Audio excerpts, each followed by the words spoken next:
Welcome to పూరా local. ఈ నెల 14న విడుదలైన చావా సినిమా పెద్ద సక్సెస్ని దక్కించుకుందని చెప్పుకోవాలి.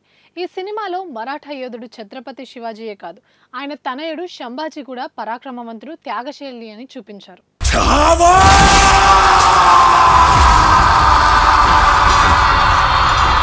వారి జీవిత చరిత్ర ఆధారంగా నిర్మాత అల్లు అరవింద్ గీతా ఆర్ట్స్ బ్యానర్లో ఈ సినిమా తెరకెక్కింది.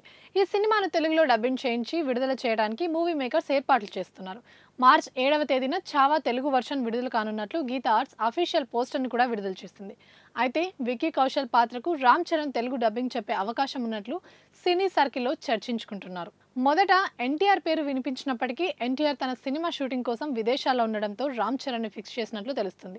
అంతేకాకుండా RRR సినిమాలో ఎన్టీఆర్తో పాటు రామ్ చరణ్ చెప్పిన డైలాగ్స్ సూపర్ హిట్ అవడంతో గీతా ఆర్ట్స్ చివరికి రామ్ చరణ్ను ఫైనల్ చేసినట్టు వార్తలు వస్తున్నాయి. శంభాజీ స్టోరీ అవడంతో రామ్ చరణ్ కూడా వెంటనే ఓకే చెప్పినట్లు తెలుస్తుంది.